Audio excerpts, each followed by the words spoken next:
ప్రజలు మర్చిపోయినటువంటి దాన్ని ఏదో రూపకంగా చర్చల్లో ఉండాలి, ఏది పడితే అది మాట్లాడాలని చెప్పేసి ఇవాళ జగదీష్ రెడ్డి గారు మాట్లాడుతున్నారు. రేషన్ కార్డుల గురించి ఆయన చెప్పిండు. హుజూర్ నగర్ ఎన్నికలు వచ్చినప్పుడు నీ సూర్యాపేటలో 12,362 దరఖాస్తులు తీసుకున్నావు, 9,373 ప్రొసీడింగ్స్ ఇచ్చినావు. అంటే హుజూర్ నగర్ ఎన్నికలు ఉన్నప్పుడు ఉమ్మడి సూర్యాపేట జిల్లాలో 12,362 దరఖాస్తులు తీసుకొని 9,373 మాత్రమే నువ్వు ప్రొసీడింగ్స్ ఇచ్చినావు. నువ్వు ఈ రాష్ట్రంలో 6,47,000 రేషన్ కార్డులు ఇచ్చినా ఇది తప్పైతే నన్ను చెంపదెబ్బ కొట్టమంటున్నావు. మరి సూర్యాపేట జిల్లాలో నువ్వు 9,000 ఇచ్చినావు. ఉమ్మడి నల్గొండ జిల్లా తీసుకుంటే 25,000 మించి ప్రొసీడింగ్స్ నువ్వు ఇయ్యలే. మరి నువ్వు ఇచ్చిన 6 లక్షలు ఎక్కడ? నిన్ను చెంపదెబ్బ కొట్టాలనా, చేతితో కొట్టాలనా, దేనితో కొట్టాలి? ఇదే విషయం మా ముఖ్యమంత్రి గారు చెప్పిండు.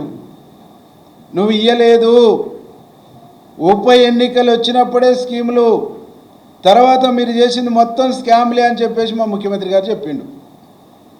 ఇక నల్గొండ జిల్లాకు నేను ఇంత చేసినా అంత చేసినా అంటూ నేను 3 మెట్రిక్ టన్నులు పండేటువంటి 3-4 మెట్రిక్ టన్నులు పండే ధాన్యాన్ని నేను 30 మెట్రిక్ టన్నులు 40 మెట్రిక్ టన్నులు చేసిన అంటున్నావు. ఎన్ని ప్రాజెక్టులు కట్టినావు? నువ్వు కట్టిన ప్రాజెక్టుల లెక్క చెప్పు. నువ్వు కట్టిన కొత్త ప్రాజెక్టులు ఏదో లెక్క చెప్పు. నువ్వు ఎన్ని భూములు కొనుక్కున్నావో లెక్క చెప్తా, కానీ ప్రజల కోసం నువ్వు ఎన్ని ప్రాజెక్టులు కట్టినావో లెక్క చెప్పు. నువ్వు ప్రాజెక్టులు కట్టవైతివి, కెనాళ్ళు పూర్తి చేయవైతివి, ఇక నువ్వు అదనంగా నీళ్లు 1 ఎకరానికి యాంచి తెచ్చిచ్చినావు. పిల్లాయిపల్లి ధర్మారెడ్డి కాలువలకు టెండర్లు అయితే నీ బినామీలకు ఇచ్చుకొని పనులు నత్తనడక నడిచేటట్టు పనులు నడవకుండా బిల్లులు ఇచ్చినావు తప్ప నీళ్ళు ఇచ్చినటువంటి దాఖలాలు లేవు. ఎస్ఎల్బీసీ పూర్తి చేయలే. డిండి సంగతి అంతే, శివన్నగూడెం సంగతి అంతే. చివరికి మీ ముఖ్యమంత్రి, మాజీ ముఖ్యమంత్రి ఏం చెప్పిండు ఆనాడు? బొత్తలపాలెం లిఫ్టు, ముసలమ్మ బొత్త లిఫ్టు, ముసలమ్మ చెట్టు లిఫ్టు కుర్చేసుకొని కూర్చుంటాడు, ఈ కట్టకుంటే రాజీనామా చేస్తాడని చెప్పిండు. అది కట్టలే, నీళ్ళు ఇయ్యలే, రాజీనామా చేయలేను. అంటే మొత్తం నల్గొండ జిల్లాకు ఒక శనిలాగా దాపురించింది జగదీష్ రెడ్డి అని నల్గొండ జిల్లా ప్రజలు భావిస్తాము. నువ్వు ఇసుక దోపిడీ, పీడిఎఫ్ బియ్యం దోపిడీ, రీసైక్లింగ్ పీడిఎఫ్ బియ్యం, మిల్లుల దందా, బియ్యం దందా, ఇసుక దందా, అంటే నీవు దందాలు చేసినావు తప్ప ఆ నియోజకవర్గ ప్రజలకు నువ్వు ఇచ్చిన నీళ్లు లేవు, అదనంగా ఇచ్చిన సాగు లేదు. ఆ జిల్లా అభివృద్ధి కోసం నువ్వు చేసినటువంటి ప్రయత్నం సున్నా. ఇదే విషయాన్ని నల్గొండలో కూర్చొని చర్చించాలన్నా మేము ముగ్గురం వస్తాం, సూర్యాపేటలో చర్చిద్దామన్నా మేము ముగ్గురం వస్తాం, ఏడ చర్చిద్దామన్నా మేము ముగ్గురం వస్తాం. ఎందుకంటే నీకు ఎమ్మెల్యే గిరి ఇచ్చి ఓట్లేసి అసెంబ్లీలో మాట్లాడమంటే నువ్వేమంటావు? కాళేశ్వరం కట్ట మీద చర్చిద్దామంటావు, కన్యాపల్లి పంప్ హౌస్ కాడ చర్చిద్దామంటావు.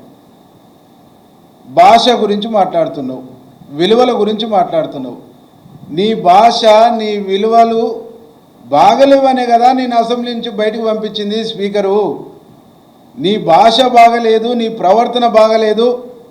నీ ప్రవర్తన ఒక ఎమ్మెల్యేగా, ఒక 10 సంవత్సరాలు మాజీ మంత్రిగా చేసినటువంటి వ్యక్తికి ఉండవలసినటువంటి ఉందాతనం నీలో లేదు.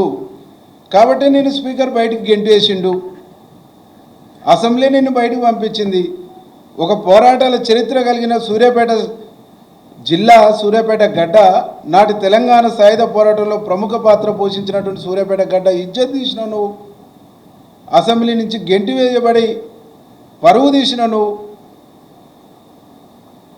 మా జిల్లాలో జానారెడ్డి గారు, కోమటిరెడ్డి వెంకరెడ్డి గారు, ఉత్తమ్ కుమార్ రెడ్డి గారు, ఆ తర్వాత ఇప్పటికి జిల్లా ప్రజలు మాట్లాడుకునేది మాధవరెడ్డి, మోత్కుపల్లి నరసింహులు మంత్రులుగా ఉన్నప్పుడు ఈ జిల్లా అభివృద్ధి అయిందని చెప్పేసి మాట్లాడుతూ, మళ్ళీ తిరిగి రేవంత్ రెడ్డి గారు ముఖ్యమంత్రి అయిన తర్వాత మళ్ళీ అభివృద్ధి పర్వం కొనసాగుతుందని చెప్పేసి జిల్లాలో చర్చ జరుగుతుంది.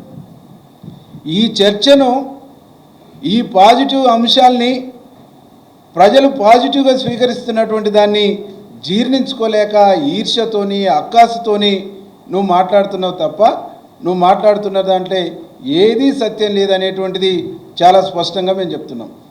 ఈరోజు మేము జగదీష్ రెడ్డిని అడుగుతున్నాం, ఏనాడైనా జిల్లా ప్రాజెక్టుల మీద, జిల్లా నీటి వనరుల మీద నువ్వు చర్చ చేసినావా? ఏమనంటే ఫ్లోరిన్ పారదోలినాను అని చెప్తున్నావు. ఏం చేసినావు ఫ్లోరిన్ పారదోలడానికి? శివనగూడెం ప్రాజెక్టు చూపించినావు నువ్వు పూచిగా. శివనగూడెం ప్రాజెక్టులకు నీళ్లు తెచ్చినవా? పోనీ మునుగోడుకు అదే మూసి నీళ్ళు తప్ప ఏ ప్రాంతం నుంచి నువ్వు నీళ్ళు తీసుకొచ్చి ఫ్లోరిన్ పారదోలినావు? నువ్వు చెప్పడానికి కనీసం ఇంకిత జ్ఞానం ఉండాలి కదా. నువ్వు మాట్లాడుతున్నటువంటి భాష, నువ్వు మాట్లాడుతున్నటువంటి మాటలు, ఏకిలి మాటలు, యథేచ్ఛ మాటలు మాట్లాడితే ప్రజలు చూస్తూ ఊరుకోరని చెప్పేసి ఈ సందర్భంగా మేము జగదీష్ రెడ్డికి హెచ్చరిస్తున్నాం. ఇంకొక విషయం చెప్తాడు ఆయన.